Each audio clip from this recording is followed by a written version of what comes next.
All right, let's jump right into a topic that, honestly, trips up a ton of people on the PMI CPMA exam. And that's AI system performance and operation. But don't you worry, we're going to make sure you're not one of them.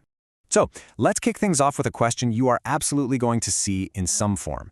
Imagine this. Your AI model is 99% accurate. I mean, that's incredible, right? A technical home run. But is the project a success? This is the kind of tricky distinction the CPMAI exam loves to throw at you, and the answer, well, it might surprise you. So here's our game plan for the next few minutes. We're going to map out what these KPIs are all about, hit the high-yield facts you got to know, point out the common exam traps, run through a quick scenario drill, and then I'll give you some memory hooks to make it all stick. We'll finish up with a super quick recap. Let's do this. Okay, first up, the KPI exam map. Look, you need to understand why this concept is so heavily tested, especially in Phase I. It's because this is where the rubber meets the road. It's your job as the PM to take those big, fuzzy business goals and turn them into hard, measurable targets.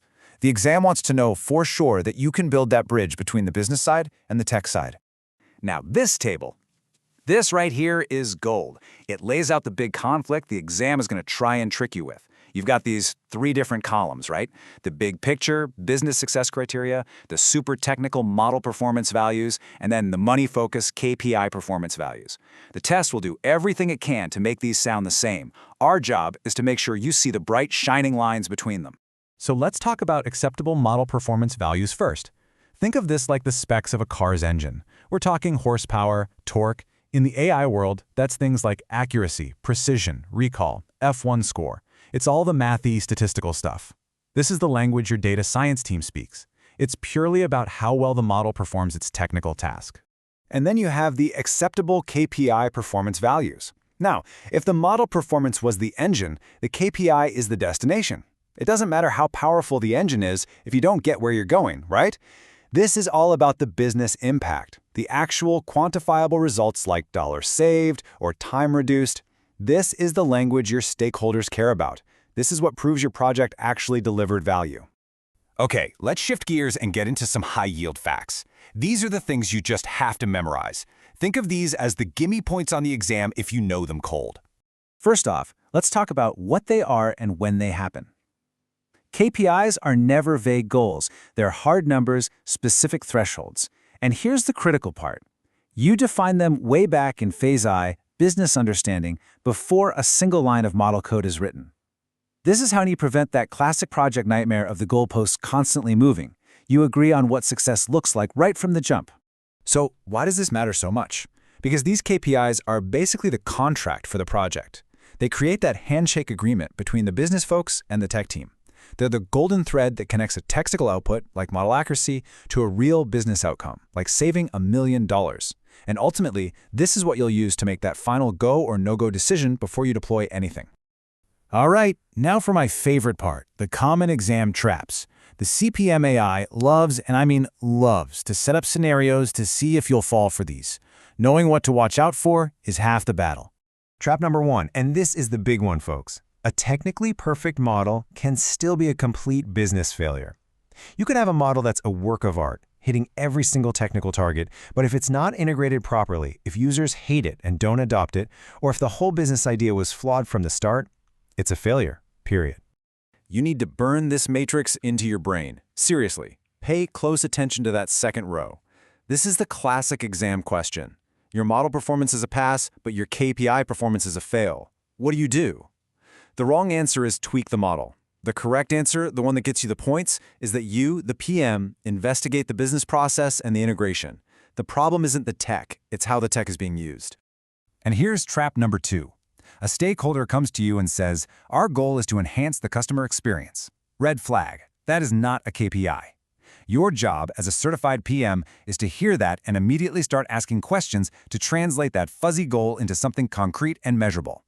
You need to get them to something like, okay, so we'll reduce average call handling time by 30%. See the difference? One is a wish, the other is a target. Okay, enough theory. Let's see if you got it. We're going to run through a few quick, rapid-fire scenario drills, just like you'd see on the exam. All right, question 1. A stakeholder tells you they want to reduce processing time and achieve 95% accuracy. How do you classify those two things in Phase 1? The answer is B. Accuracy is your technical model value.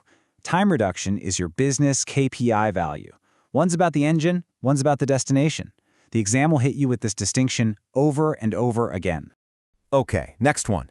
Your model is hitting amazing technical accuracy, but the project isn't reducing costs like you promised. What's the most likely problem here? Think back to that matrix we just looked at. And the answer is B. This is that classic pass-fail scenario. The model is working just fine. The problem is almost certainly in the business process or the integration. A great PM doesn't blame the data scientists. They go investigate the workflow. Are people actually using the new system? Is it causing a bottleneck somewhere else? That's where you look first. Okay, to make sure this all sticks in your head on exam day, I've got a couple of simple memory hooks for you. Hook number 1 is super simple. If it sounds like math, words like precision, recall, F1 score, it's a model value. If it sounds like money, cost, time, rate, it's a KPI. Math versus money. Easy. And hook number 2 is about timing. KPIs are the contract. You would never start building a house until the contract is signed, right? Same thing here. You sign that KPI contract in phase 1, before you start building anything. It locks everyone in. Okay, let's wrap this up. We're going to do a super fast recap of the absolute most important things to remember. Look, if your brain is full and you can only remember 3 things, make it these 3. 1. Differentiate. Model performance is technical. KPI performance is business. They are not the same thing. 2. Sequence. You define KPIs in phase 1, you measure them in phase 5. That order is set in stone. And 3. Action. If a good model fails to hit a KPI, you investigate the business process first, not the model. Got it? That's the whole game right there. So I'll leave you with this final question to think about. Your AI project is on time, it's on budget, and your data scientists have built a world-class, super accurate model. How do you really know if you've succeeded? The answer is you look at the KPIs you set way back in phase 1. Because real success isn't just about building cool tech, it's about delivering measurable value.